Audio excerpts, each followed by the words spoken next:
देश को स्तब्ध कर देछि अहमदाबाद विमान दुर्घटना। अहमदाबाद रु लंडन जाउतबा एयर इंडिया रो बोइंग विमान टेकअप रो मात्र 5 मिनिट मध्य दुर्घटनाग्रस्त होइतला। दुर्घटनारे विमान रो जने यात्री को छाड़ी अन्य समस्त यात्री और क्रू मेंबर को मृत्यु होइतिबा बेले किछि डाक्टरी छात्रंकर मध्य मृत्यु होइछि। सेबडे भयावह प्लेन क्राश पछरे थिबा कारण गुडी को नै चर्चा आरंभ होइछि। इंजिन खराब, पक्षी माड़ हेबा, टेकअप पर लैंडिंग गियर निज स्थान को न फेरिबा, त्रुटिपूर्ण टेकअप भली कारण को नै चर्चा आरंभ होइछि।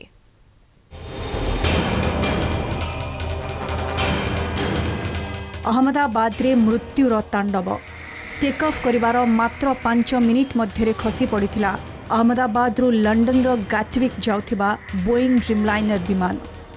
क्राश होइथिबा विमानटी 12 वर्ष पुराना होइथिबा बेले एहा 7000 किलोमीटर उड़ान भरिथिला। विमान रे थिले अभिज्ञ पायलट। तेणु काहींकी किपरि ओ केउ कारणरु हेला क्राश एबे प्रश्नवाची सृष्टि करिछि। इंजिन रे त्रुटि को दुर्घटनार प्रमुख कारण कहा जाउछि। बोइंग ड्रीमलाइन टेकअफ करिबा परे विमानर दुईटी इंजिन मध्यरु गोटिए किंबा दुईटी इंजिन काम करि नथिबा संदेह करा जाउछि। फଳରେ टेकअफ करिबा परे विमानटी निर्धारित उच्चतारे पहुंची न पारिबारु क्राश होइतिबा कहा जाइछि। सेबडे विमान रे पक्षी माड़ हेबा घटना को मध्य एड़ाई दिया जाय न पारे। अहमदाबाद विमान बंदर रे पक्षी माड़ हेबा जोगु विमान क्षतिग्रस्त हेबार उदाहरण पूर्वरु रहिछि।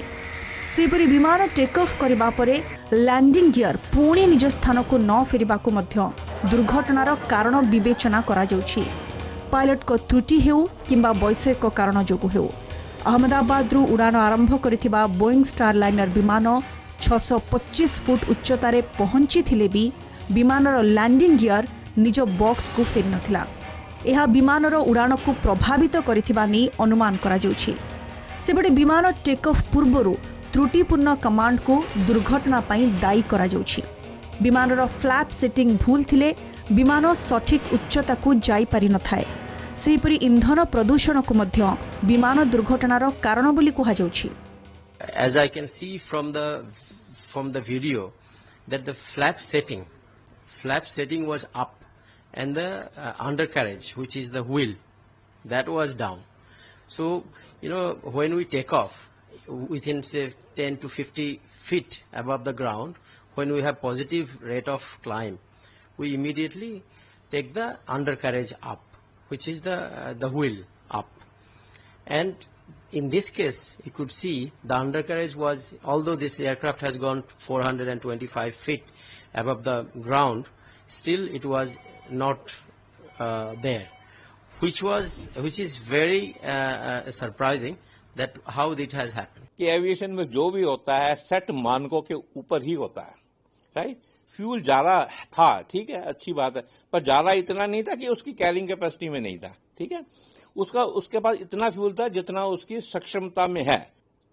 फॉर्चुनेटली और अनफॉर्चुनेटली ये फ्लाइट थी, लॉन्ग डिस्टेंस फ्लाइट थी, लंदन तक जा रही थी, यूके तक जा रही थी, और फिर नॉन स्टॉप फ्लाइट थी, तो फ्यूल तो उसको पूरा लेके ही जाना, रास्ते में रिफिलिंग होनी है, इसलिए वो नंबर सुनने में ज्यादा लगता है। पर ऐसा नहीं है कि उस फ्यूल की वजह से उसमें कुछ उसको भारी महसूस हो रहा था, ऐसा कुछ। सेबडे दुर्घटना पूर्वरु बोइंग 787 रो AI-171 विमानटी दिल्ली रु अहमदाबाद आसिथिला।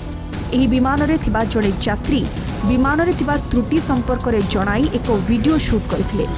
विमानटी टेक ऑफ कला बेले किछि समस्या होई नथिला, तेबे विमान टेक ऑफ करिबा परे फ्लैप रे समस्या थिला।